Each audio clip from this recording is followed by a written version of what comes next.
예, 오늘은 사무엘상 29장을 보도록 하겠습니다.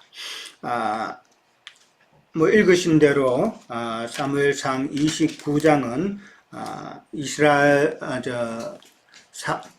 블레셋이 이스라엘과 전쟁을 하기 위해서 지금 준비하는 그런 단계에 있죠. 준비하는 단계에서 이스라엘에 대해서 그렇게 전쟁을 하기 위해서는 이제 방백들이 이제 입김이 좀 세죠. 방백들이 이제 자기의 의견을 내어서 다윗을 참 그렇게 좋아하지 않는 그렇게 불평을 이제 드러내는 그런 내용입니다. 1절에서 2절에 보면은 이제 블레셋 사람들과 이스라엘 사람들이 전쟁을 하기 위해서 어떻게 이제 모이고 또 진을 치는 그런 전쟁을 준비하기 전에 그 상황을 지금 설명하고 있죠. 자, 근데 이제 블레셋 사람들은 아벡에 모았고, 그래, 그들의 모든 군대를 아벡에 모았다라고 그렇게 나옵니다. 우리가 알듯이 블레셋은 5 방벽으로 나누어져 있죠. 잘 아는 가사와 가드와 에글론과 아스드롯과 아스돗, 이렇게 5 방벽으로 나누어져 있습니다. 그렇기 때문에 각 방백의 군사들이 이제 한 곳에 집결하는 집결지가 필요하겠죠. 그 집결지가 이제 아벡이라는 곳이죠. 그러니까 아벡에 블레셋 사람들의 군사들이 다 모였다라고 그렇게 이야기를 하고 있습니다. 그런데 이스라엘 사람들은 뭐 그렇게 다 모일 필요가 없죠. 바로 이스라엘에 있는 셈 곁에서 진을 쳤다라고 그렇게 나옵니다. 그 이스라엘이라는 그 지역을 잠깐 설명을 드리자면은 이스라엘이라는 거는 골짜기이면서도 거기는 평원지대입니다. 그러니까 상당히 골짜기이고 또 평원지역이고 땅이 비옥한 그런 곳인데 그게 이제 동서로 이렇게 한국의 38선 모양 동서로 이렇게 펼쳐져 있습니다. 펼쳐져 있고 그 다음에 이제 그 위에 부분이 블레셋 사람들이 진치는 그 수넴이라는 그 성읍이 있죠. 수넴이라는 성읍이 있고, 그 다음에 그 이스라엘 그 골짜기 그 남쪽 방향에는 나중에 사울이 전쟁에 패해서 도망했던 길보아 산이 그 이스라엘 골짜기 남쪽과 북쪽을 향해서 서로 이제 그렇게 자리 잡고 있습니다. 그러니까 수넴 바로 위에 부분에는 지난번에 그 사울이 신접한 여인을 찾아갔던 장소, 그 엔돌이라는 곳이 수넴 바로 위에 부분에 있습니다. 그러니까 대략 그 위치를 이해를 하시고, 그 다음에 이제 이스라엘 골짜기에서 이제 전쟁을 하게 되는 것이죠. 근데 이 이스라엘이라는 그 골짜기는 샘들이 많은 곳이다라는 것이죠. 그래서 오늘 이스라엘도 보면은 이스라엘 골짜기 샘 곁에 진을 쳤다라고 그렇게 되어 있습니다. 그러니까 샘이 많다는 것은 이제 땅이 비옥하다는 그런 말이고 다른 곳에서는 샘들의 골짜기다라는 그런 표현도 있습니다. 따라서 이제 땅이 비옥하고 그다음에 이제 평원 지역이다 보니까 그곳을 차지하려고 항상 전쟁이 많았던 곳이다라고 그렇게 이해를 하시면 될 것 같습니다. 그 이스라엘이라는 그 이름의 뜻은 하나님께서 씨를 뿌렸다라는 그런 내용인데 이스라엘이라는 그 단어 자체는 성경에서 보면은 2번의 그 인명으로 사용이 되었고 그 다음에 3번의 그 지명으로 그렇게 사용된 기록이 나옵니다. 그러니까 이 이스라엘 골짜기는 호세아서에도 또 이제 나오죠. 인명으로 그 우리가 잘 아는 호세아 선지자의 그 장남, 그 고멜을 통해서 낳은 첫 번째 아들 이름이 이스라엘입니다. 예, 이스라엘인데 호세아 1장 4절에서 5절에 보면은 그 이스라엘이란 그 장소는 이스라엘이 멸망할 장소다라는 것으로 예언된 곳입니다. 그러니까 4절, 5절에서 보면은 이스라엘 골짜기에서 이스라엘의 활을 꺾으리라라고 그렇게 나옵니다. 그러니까 이스라엘의 활을 꺾는다는 말은 이스라엘이 거기서 망할 것이다라는 그런 내용이죠. 이스라엘, 그러니까 전쟁터가 되는 지금 이스라엘은, 또 이스라엘은 그 이름은 불순종한 그 고멜이 낳은 아들의 이름하고 또 연결이 되어 있고, 그 다음에 지금 불순종한 사울이 지금 이스라엘 골짜기에서 지금 전쟁을 하는 그런 상황이 되었고, 그 다음에 이스라엘 골짜기는 또 비옥하다라는 그 말은 세상을 표현하는 그런 의미라는 것이죠. 비옥한 세상과 같이 세상적인 그런 의미도 있고, 그 다음에 이제 그 이스라엘 골짜기 바로 밑에는 길보아 산에서 사울이 죽는다라는 그런 내용, 이런 모든 단어들을 연결해서 우리가 생각해 보면은 참 하나님께 불순종해서 세상을 추구하다가 멸망당하는 그런 모습을 이스라엘이라는 단어를 통해서 우리는 생각해 볼 수가 있다라는 것이죠. 그러니까 이스라엘이란 이 지명이 결코 좋은 지명도 아니고, 참 호세의 아들을 갖다 이스라엘이라고 이름 지은 것도 북이스라엘의 그 10번째 왕 예후가 참 그 악한 짓을 많이 했잖아요. 많은 피를 흘렸고 했기 때문에 이제 거기에 대한 그 예후의 집안에 대한 하나님께서 심판을 하실 거다라는 그런 의미도 있고, 심판하시고 난 다음에 하나님께서 번성하는 그 씨앗을 뿌릴 것이다라는 그런 의미가 담겨져 있는 그런 이름입니다.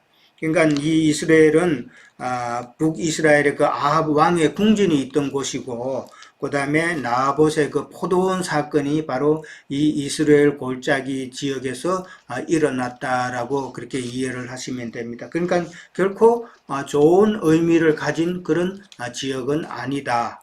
그러니까 불순종해서 세상 추구하다가 죽는 그런 모습으로 연상을 해볼 수 있다라는 것이죠. 2절에 가면은 블레셋 사람들은 이제 수백에서 이제 수천씩 인수로 해서 나아갔다 그럽니다. 수백하고 수천이라 그러면은 백부장하고 천부장의 군사 체계를 갖추고 있었다라는 그런 의미가 되겠죠. 그러니까 상당히 좀 이번에는 준비를 제대로 그동안에는 늘전 블레셋이 다 그렇게 오지는 않았고 그랬는데 이번에는 제대로 준비를 해서 그렇게 왔다라는 그런 이야기가 되겠죠. 수백에서 수천 명씩 이동했다라고 그럽니다. 일단은 아벡에 다 집결을 하죠. 그 다음에 이제 다윗도 아기스와 함께 그 뒤에서 나아가더니라고 나옵니다. 그러니까 아벡으로 다 같이 다윗도 따라서 갔다라는 것이죠.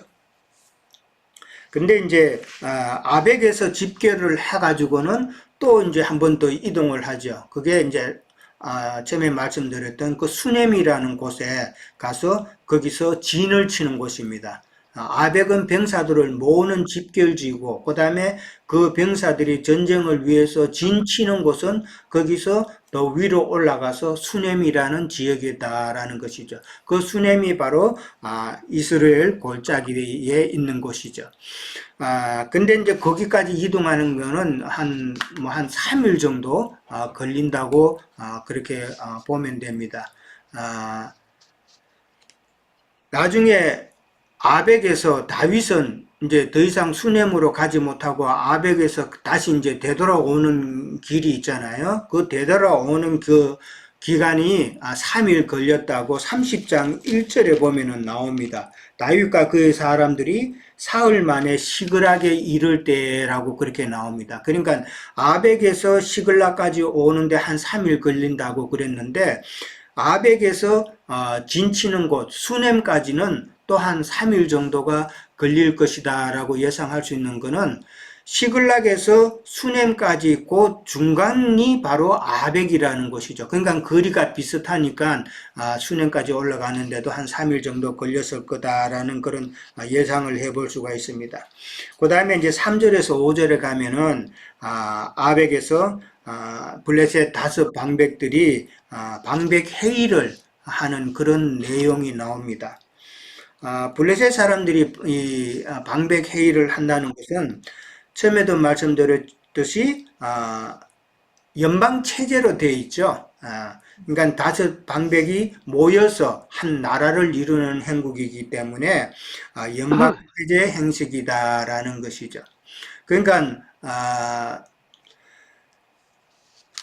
왕은 어디까지나 군주적인 그런 권력이 없고 방백 회의에서 회의에 따라서 의사가 결정이 되는 그런 행태다라는 것이죠. 그러니까 왕은 크게 사실은 힘이 없고 다만 대표적인 그런 직책이다라는 것으로 이해를 하면 되겠습니다.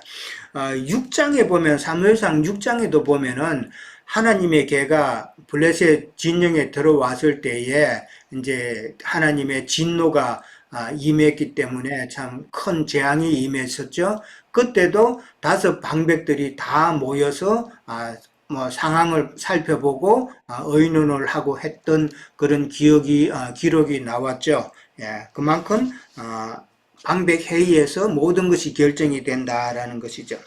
근데 3절에 보면은 블레셋 그 나머지 4 방백들이 다윗을 의심하면서 참 불평하는 그런 내용이 나오죠. 이 히브리 사람이 무엇을 하려느냐 하면서 좀 다윗을 갖다가 좋지 않게 이야기를 합니다. 그랬을 때 이제 3절 하반절에 보면은 아기스가 다윗을 두둔하는 말을 하게 되죠. 여러 해 여러 날을 내가 살펴보니까 그에게서 허물을 내가 보지 못했다라고 그렇게 두둔을 하는 말을 합니다. 여러 해 여러 날이라는 것은 27장 7절에 보면은 1년 4개월이라고 그렇게 나와 있습니다. 허물을 보지 못했다 이 말은 그동안에 사실은 다윗은 지금 아기스 왕을 속이고 있는 중이었죠.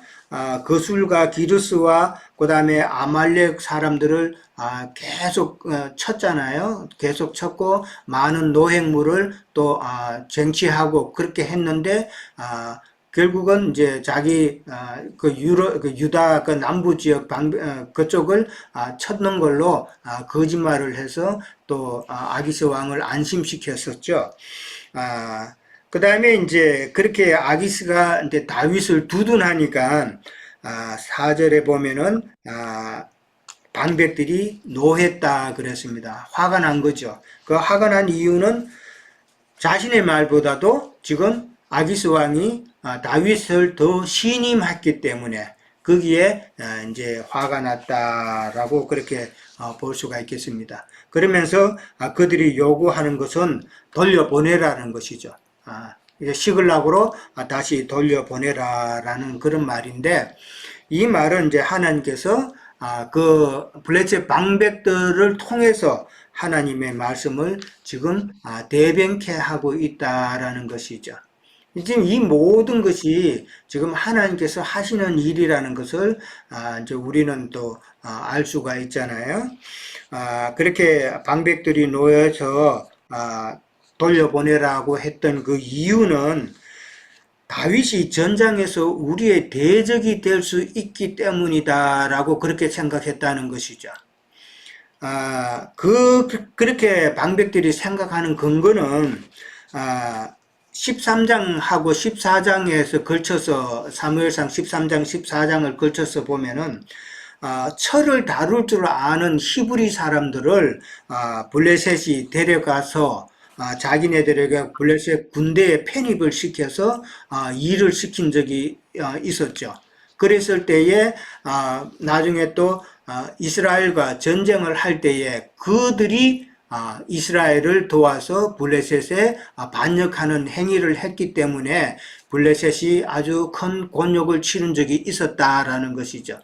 그것뿐만 아니라 요나단이 또 블레셋을 칠 때에도 그게 먼저 블레셋 군대에 속해 있었던 히브리 사람들이 그들이 또 이스라엘을 도와서 요나단이 승리할 수 있도록 했기 때문에 또 다윗이 지금 블레셋 군대 중에서 이렇게 섞여서 있다가 보면은 언제 그가 또 반역을 저질러서 블레셋을 어렵게 만들 수도 있겠다 하는 생각을 했다는 것이죠. 뭐 충분히 지혜로운 생각이죠. 그런데 그렇기 때문에 가면은 안 된다. 다윗을 데리고 가면은 안 된다라고 했던 것이죠. 그게 이제 믹마스 전투였었죠. 믹마스 전투에서 그렇게 곤욕을 치른 적이 있고 14장 21절에 보면은 다시 이제 그 내용이 정확하게 나옵니다. 그들이 우리를 배반했다라는 내용이 나오죠. 그러면서 그가 무엇으로 그 주와 다시 화합하리이까? 이 사람들의 머리로 하지 않겠는가라고 그렇게 또 이야기를 합니다. 이 말은 다윗이 그 주와 그러니까 사울과 다시 화합한다고 가정을 하는 것이죠. 그렇게 충분히 사울과 다시 화합할 수 있다라는 것을 이야기하면서 이 사람들의 머리로 하지 않겠는가, 이 말은 블레셋 사람들의 머리로 다윗이 사울에게 갖고 가서 그렇게 사울과 다시 화합하지 않겠는가 하는 그런 생각이죠. 그러니까 다윗이 사울을 위하여서 블레셋 군사들의 그 머리를 사울에게 다시 화합하는 그런 예물로 드릴 수도 있다라는 그런 가정이죠. 이게 이런 거는 18장에서 그런 내용이 나왔었죠. 사울이 다윗에게 빅물의 조건으로 블레셋 사람들의 양피를 갖고 오면 100여를 갖고 오라고 그랬죠. 100을 갖고 오면은 내가 내 딸을 주겠다라고 그렇게 조건을 내걸었었죠. 그랬을 때에 다윗은 우리가 잘 아는 대로 양피 200을 사울에게 갖다 드린 적이 있었죠. 그것이 전례가 있었기 때문에 지금 블레셋 방백들은 지금 이런 걱정을 이제 충분히 할 수가 있다라는 것이죠. 블레셋 방백들이 그걸 모르는 건 아니었죠. 5절에 가면은 그들이 춤추며 노래하여 이르되 사울이 죽인 자는 천천히요 다윗은 만만이다라는 이 말을, 이 노래를 다시 한번 이야기를 합니다. 이 이야기는 17장에서 다윗이 골리앗 장군을 죽이고 난 다음에 이스라엘에서 불려졌던 노래 내용이잖아요. 그러니까 블레셋 사람들에게 있어서는 이 사건이, 골리앗 사건이 아주 치욕적인 그런 사건이었다라는 것이죠. 그러니까 그 내용을 이스라엘 사람들이 노래 불렀던 그 내용을 지금도 기억하고 있다라는 것이죠. 그러니까 이 말은 방백들이 다윗이 블레셋에게 그동안 해왔던 일이 어떤 것인가를 아기스 왕은 제대로 깨달으라라는 그런 의미로 이야기를 한 것이죠. 그러니까 방백들이 보기에는 다윗은 아주 위험천만한 인물이라는 것이죠. 사실은 위험한 인물이었죠. 위험한 인물이기 때문에 그렇게 함부로 전장터에 데려가서는 안 된다라는 이야기죠. 자, 6절에서 11절에 이제 보면은 방백 회의에 따라서 다윗을 다시 돌려보내기 위해서 아기스 왕이 다윗을 지금 설득하고 그 다음에 또 좋은 말로 그렇게 다윗의 기분을 맞춰주는 그런 내용이 6절에서 11절 사이에 나옵니다. 6절에 보면은 아기스가 다윗에게 여호와께서 살아계심을 두고 맹세한다라는 말을 합니다.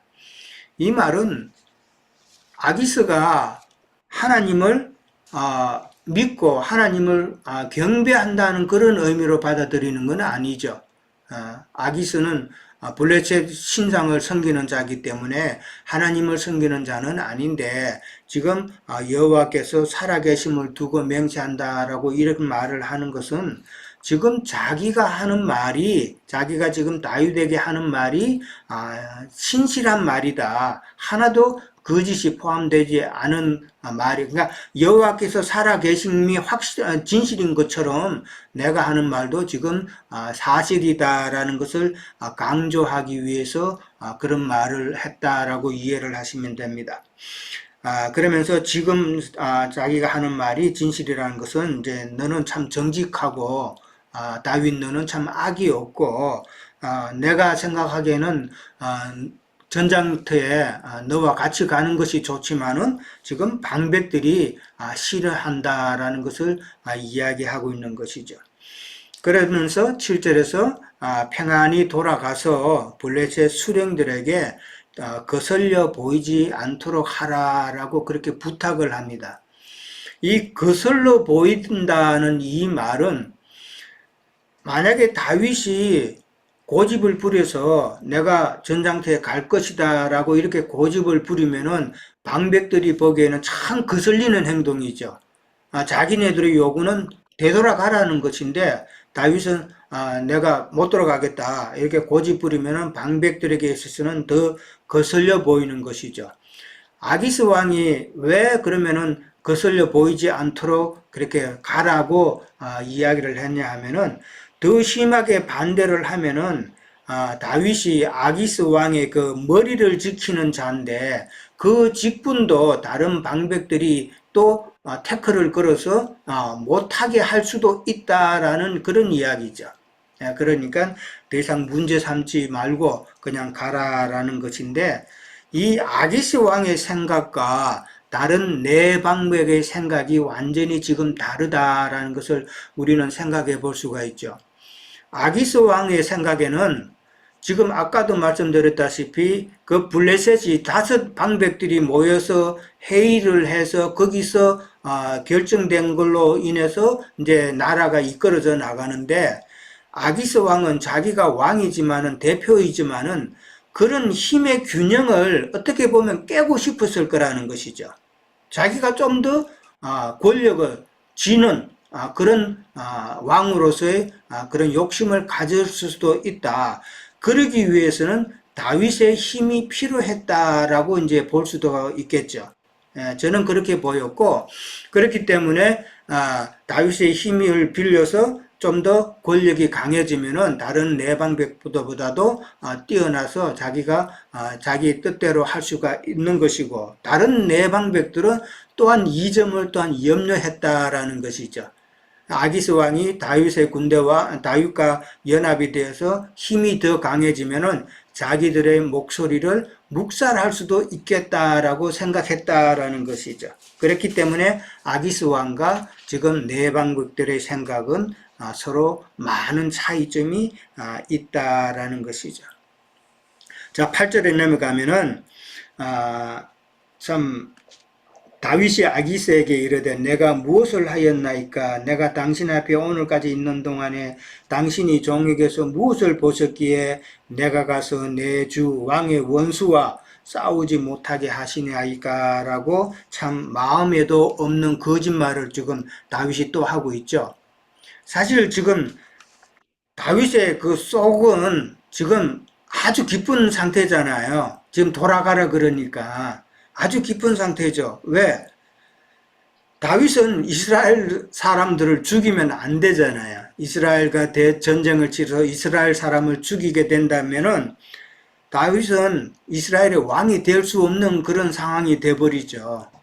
그러니까 사실 다윗이 전장터에 가는 것을 처음부터 좀 꺼려했다라는 것을 우리가 알 수 있습니다. 그러니까 전장에 나가기로 돼 있다라고 그렇게 이야기했을 때에 28장 2절에 보면은 다윗이 아기스에게 이르되 그러면 당신의 종이 행할 바를 아시리이다라고 이렇게 말을 합니다. 그러니까 전쟁터에서 내가 그러면 무엇을 할 수 있느냐라고 질문하는 것이죠. 근데 이 질문의 말은 자기가 지금 이스라엘과의 그 전쟁에 참가하고 싶지 않다는 그런 생각이 지금 포함이 된 그런 질문입니다.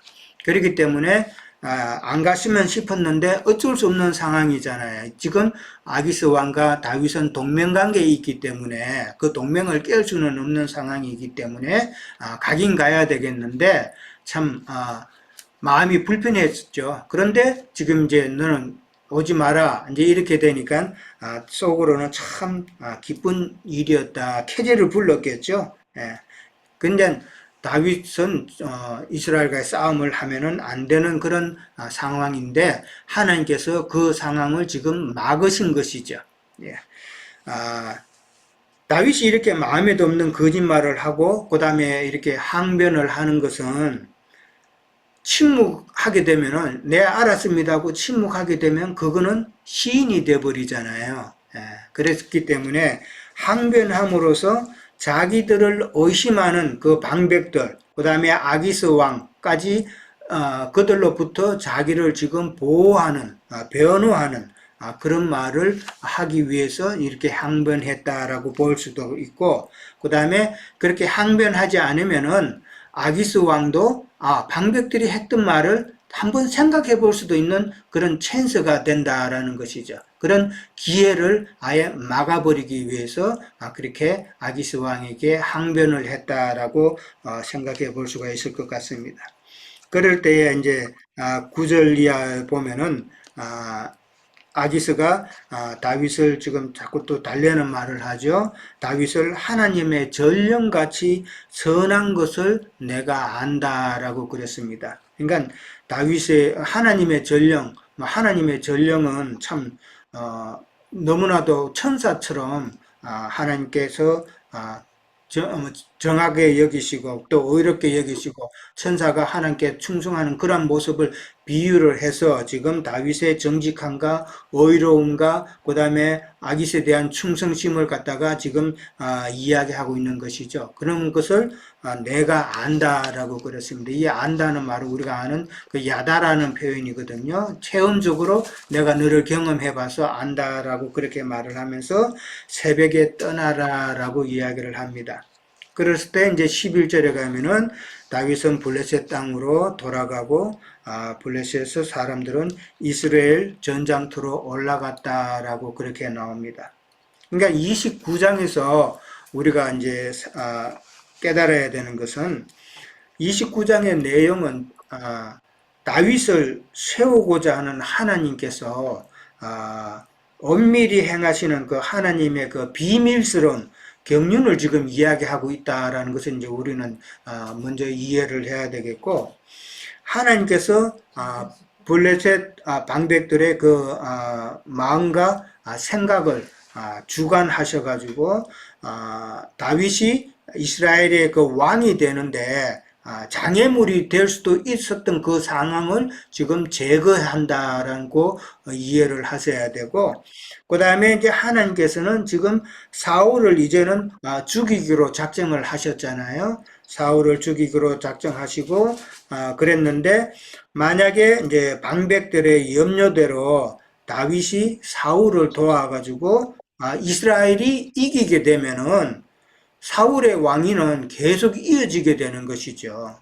계속 이어지게 되고 다윗을 통한 하나님의 왕국은 세워지는 것이 뭐 미뤄지든지 또 안 세워지든지 그렇게 될 수가 있다라는 것이죠. 그러니까 하나님의 그 비밀스러운 경륜에 따라서 지금 블레셋 사람들의 마음과 생각을 그렇게 주관하셔서 하나님께서 다윗을 세우는 일에 조금 더 흔들림이 없이 계속 진행이 될 수 있도록 하나님께서 역사하셨다라고 그렇게 이해를 하면 될 것 같습니다.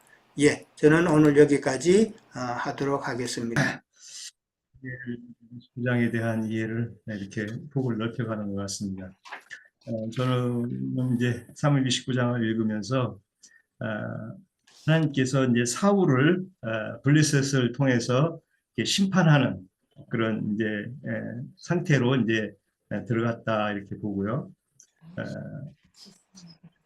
사울은 처음 기름 부음을 받아가지고 이렇게 믿음을 실패한 자로 이렇게 참 우리가 그 신앙의 실패자를 실패한 왕으로서의 그 의미를 참 분명히 우리가 갖고 이해할 수 있는데, 우리 신앙 여정에는 참 변질과 또 어떤 때의 그 하나님의 경륜 안에 심판들을 우리가 이렇게 신약 서신에서도 많이 이렇게 이해할 수 있는 것 같습니다. 그 중에 보면은 디모데전서 5장 12절이죠. 여기 이제 제가 한번 읽어보겠습니다. 5장 12절, 11절부터 이렇게 있네요. 읽겠습니다. 처음 믿음, 젊은 과부는 올리지 말지니 이는 정욕으로 그리스도를 배반할 때에 시집가고자 함이니 처음 믿음을 저버렸으므로 정죄를 받느니라. 또 24절 같이 읽어보겠습니다. 어떤 사람들의 죄는 밝히 드러나 먼저 심판에 나아가고 어떤 사람들은 죄는 그 뒤를 따르나니. 이렇게 하나님의 신앙하는 그 경륜에서는 하나님의 집으로부터 심판이 있겠다고 그러죠. 고린도전서에도 나오죠. 그리스도의 심판. 고린도후서 5장 10절 그리스도의 심판을 얘기하고. 저도 이렇게 가끔 신앙을 하는 분들하고 이렇게 교통을 하면 우리가 신앙 안에는 분명한 심판이 있다. 어느 분들은 이제 깜짝깜짝 놀라더라고요. 예수님 믿어서 우리가 죄로부터 자유해서 이렇게 신앙생활을 하는데 어떤 심판을 하느냐 이렇게 얘기를 해요. 기독교인들은 대부분은 예수님 믿고 죄를 사함 받아서 이제 심판이 없는 걸로 이렇게 확정을 갖고 있더라고요. 뭐 다 그렇지 않겠지만은 많은 그 기독교인들이 그래요. 예수를 믿었는데 우리가 어떤 심판을 받냐? 예수 믿고 천국을 가는 것이 이제 기다림인데, 참 하나님 안에 그 심판이라는 게 믿음을 처음 믿었지만은 변질된다는 것이죠. 변질된 믿음은 뭐 창세기에 아담과 그 아내인 하와로부터 이제 시작되는 건데, 그렇게 그 변질된 신앙으로 이렇게 두 형제님 늘 증거하듯이 아벨과 가인 또 이렇게 이제 그 노선에서 신앙 노선에서 이렇게 갈라지는데, 그 신앙 안에서 선인과 악인이라는 개념을 이해를 못하고 있어요. 그래서 이 사울 왕이 이렇게 이제 심판으로 가는 그 과정에는 블레셋이라는 이제 이웃 나라죠. 블레셋 나라를 써서 심판을 하는데, 그 이스라엘의 신앙 여정에는 매번 있어 왔죠. 이스라엘 나라한테는 뭐 이제 왕국 시대 후로는 그 바벨론이라는 나라를 통해서 심판했고, 또 근자에는 예수님 오신 뒤로는 뭐 로마, 독일, 뭐 참 많은 나라들을 써가지고 이렇게 지팡이로 쓰시는 것 같아요. 신앙 여정에는. 그래서 우리가 세상 생활할 때도, 세상에서 믿음 생활할 때도 여러 가지 환경을 통해서 또 심판을 하고, 이제 뭐 우리가 형제님을 통해서 그 계시록을 보는데, 계시록의 심판은 참 어마어마하죠. 지구상에 이제 복음이 끝까지 오면은 그 심판은 뭐 아마겟돈 전쟁이라는 것도 있고, 또 뭐 마지막에는 백보자 심판에 이루어지는 그 곡과 곡의 그 전쟁이 있다는 거죠. 마곡의 전쟁, 곡과 마곡의 전쟁이 있다고 이렇게 있는데, 이런 그 하나님의 믿음 안에서는 하나님의 집으로부터 이렇게 심판이 이루어지고, 어떤 하나님의 명령들이나 하나님의 이렇게 명하신 이런 것들을 배반으로 이렇게 되어지는 변질된 신앙으로 나타나는 것에 대해서 하나님은 분명히 심판 안 할 수가 없는 거죠. 그래서 자기 집안부터 심판을 해야 외부에 있는 사람들의 심판은 당연히 그거는 받아들여지는 거고 하나님의 공의가 실현되는 것이니까요. 세상에서도 그렇죠. 자기 자녀부터 혼을 내고 밖에 사람들을 혼을 내고 그러는데, 요즘은 뭐 좀 참 세상이 뭐 이렇게 저희가 돼서 그런지 참 자기 자식만 너무 이렇게 하는 그런 세태가 우리 교육계에서는 많이 만연이 돼 있는데 참 예, 보기 참 좀 그렇죠. 그래서 하나님의 공의가 이렇게 이루어지는 이 사울의 변질된 신앙을 블레셋을 통해서 이렇게 심판을 하는데 제가 그 다윗 왕이 됐더라도 참 민망할 것 같아요. 자기 백성들을 그렇게 심판하는데 같은 도구로. 그래서 우리 유영재님이 참 그걸 잘 표현해 주셨는데 참 가자니 같이 가서 전쟁을 하자니 그렇고 안 가자니 그렇고 그런데 마침 또 이게 하나님이 그 아기스를 통해서 야 너 거 가서 만약에 또 변질돼 가지고 아까 이 다른 사병들이 이렇게 얘기를 하니까 아기스를 통해서 너는 본진에 가서 있어라 하고 이제 이렇게 돌려보내는 걸 보면은 참 하나님의 그 안배하심에는 참 예, 고개가 숙연해집니다. 예. 우리가 참 진리 안에 있을 때 어떤 상황을 하나님이 다 이렇게 안배해 주시는 것에 대한 그림으로 우리가 참 이해할 때 참 은혜지요. 그래서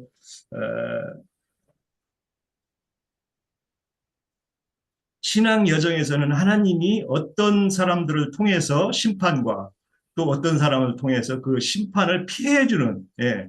그래서 뭐 계시록에서도 보면은 환난기 때를 증인들은 피해 준다고 했는데 그 어려운 때는 시험 때는 좀 피해 주겠다 이렇게 하는 건데 참 그런 그 하나님의 안배를 받는 것이 진리를 따르는 사람들의 그 하나님의 의뢰가 아닌가 이런 그 사무엘상 29장을 통해서 주님의 은혜에 우리가 참 숙연해지는 그런 마음을 갖습니다. 네, 마치겠습니다. 네, 제 이용재님 말씀을 들으면서 하나님의 지혜와 속세의 그 기독교계 이제 블레셋의 다섯 방벽으로 상징이 됐는데 기독교계의 뭐 노회 또는 총회 이런 사람들 모여서 회의를 해서 뭘 결정을 해가지고 사람들이 뭐 한다는 게 다른 게 아니라 자기네들이 세운 묵사를 뭐 이단자로 해가지고 그 묵사 그 직임을 폐기하고 뭐 이런 짓들을 하죠. 오늘날 오늘 읽은 그 블레셋 다섯 방백이 모여가지고 회의를 이제 했는데 그건 자기들의 그 교권을 더 확립하고 확대하고 해서 사울 왕국을 멸하고 블레셋 왕국을 강력하게 세우기 위해서 이제 그렇게 하는 건데 이것은 오늘날 기독교 계와 교회가 하나님의 손안에서 움직여지는 그런 이제 상황을 계시를 하고 있어요. 그런데 하나님의 지혜는 뱀의 지혜를 이용하신다라는 것을 알 수가 있어요. 자칭 지혜자들인 그 블레셋 방백들로 상징된 세속 교계의 그 힘을 가진 자들, 음료 일곱 머리들, 뭐 전람 니골라당 이런 자들, 그런 자들의 지혜를 이용하시는 거예요. 다윗이 막다른 물목에서 더 이상 피할 데가 없으니까 블레셋의 그 아기스에게로 피한 상태에서 블레셋이 사울과 이제 마지막 결전을 하기 위해서 충력전을 지금 벌이는 얘기인데 물론 이 전쟁에서 이제 사울은 패하게 마련이고 그래야 다윗의 왕국이 세워질 거니까 하나님은 그분이 마음에 합한 사람이었고 사무엘을 통해서 기름을 붓게 하셨던 다윗을 이제 많은 연단 과정의 그 이제 마지막 부분에 다윗에게는 온 것이고 다윗을 이스라엘의 왕으로 세워야 하기 때문에 다윗의 현재 처한 입장이 아까 유영재님도 그 얘기하시더니 얼마나 난처해요. 사실은 이 블레셋과 이스라엘이 전쟁하는데 다윗이 자기를 따르는 군대를 동원해 가지고 이스라엘을 공격하는 그 블레셋의 그 동역자가 된다는 건 있을 수가 없는 일이거든요. 다윗이 이게 얼마나 난처해요, 입장이. 그런데 그런 상황에서 하나님이 뒤에서 보이지 않는 손으로 이렇게 블레셋 방백들의 그 잔꾀를 이용해서 오히려 다윗을 이스라엘을 쳐야 되는 그런 난감한 입장에서 구해주신 이야기잖아요. 하나님의 지혜는 그 세상신 그 누구의 지혜보다도 우선하시기 때문에 하나님은 항상 자칭 지혜에 있다고 생각하는 자들의 그 지혜를 역으로 이용해서 그들을 꺾어버리고 하나님의 뜻을 세우는 전능자시다라는 것을 오늘 배울 수가 있었습니다. 이상입니다.